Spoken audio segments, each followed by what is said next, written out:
Fifth student, आपका कवित classes में स्वागत है। आज हम स्टार्ट करेंगे इस किताब का सबसे लास्ट वाला चैप्टर, जिसका नाम है गंगा की कहानी। मेरा जन्म हिमालय की गोद में हुआ था। कहाँ हुआ था? हिमालय की गोद में।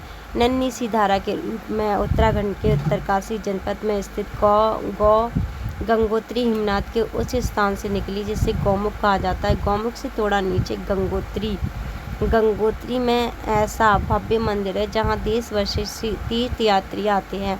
राजा भागीरथ ने इसी स्थान पर तपस्या की थी, इसलिए मेरा नाम भागीरथी पड़ा। यहाँ से मैं नीचे लुढ़कती हुई चली और मेरा रूप और निखरने लगा। पहाड़ों को चीरती, चट्टानों से टकराती हुई चलती कूदती मैं आगे बढ़ती हुई गई।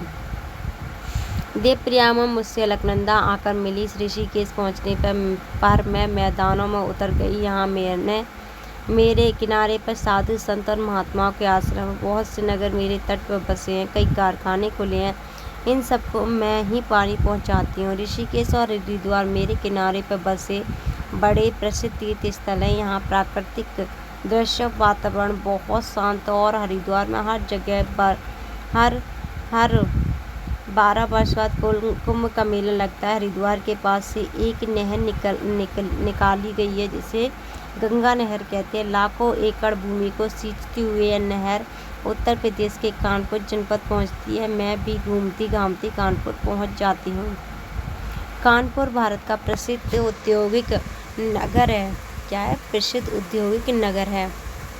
यहाँ कपड़े, चमड़े, लोहे के कारखाने, इन कारखानों को पानी मुझसे ही मिलता है। कानपुर से चलकर मैं प्रयागराज पहुँचती हूँ। यहाँ यमुना से मेरा संगम होता है। इस संगम पर भी प्रत्येक 12 वर्ष कुंभ का मेला लगता है। इस मेले में देश के कोने कोने से लाखों लोग आते हैं। मैं फिर आगे बढ़ती हूँ। चलते रहते बहते रहना ही मेरा काम है। मैं वाराणसी पहुँचती हूँ। इस नगर का दूसरा नाम काशी है, बहुत बड़ा तीर्थ है। वाराणसी से आगे बढ़ने पर मैं कई नदियों को अपनी गोद में लेते हुए बिहार राज्य में पहुंचती हूँ। यहाँ पटना, भागलपुर आदि नगरों से होते हुए मैं पश्चिम बंगाल में प्रवेश करती हूँ। पश्चिम बंगाल में मेरी 2 धाराएं हो जाती हैं। एक धारा बंगाल को चली जाती है, वह है उसका नाम पद्मा पड़ गया। दूसरी धारा कोलकाता की ओर जाती है, वहाँ मुझे हुगली कहते हैं। अंत में मैं बंगाल की खाड़ी समुद्र में मिल जाती हूँ। मुझे भारतवासी पवित्र नदी मानते हैं। गंगोत्री से निकलते समय में चांदी जैसी चमकीला रूप रहता है, किंतु मुझे दुख है कि काशी पहुँचते पहुँचते मेरा चमकीला रंग मटमैला हो जाता है। कारखानों और शहरों का गंदा पानी मेरे जल को दूषित कर देता है, लेकिन मुझे अब इस बात की प्रसन्नता है कि ईश्वर लोगों का ध्यान गया है। मेरे जल को शुद्ध करने के प्रयास आरंभ हो गए हैं। मुझे उस दिन की प्रतीक्षा है जब मेरा जल वैसा ही स्वच्छ और निर्मल होगा जैसा गंगोत्री से निकलते समय होता है।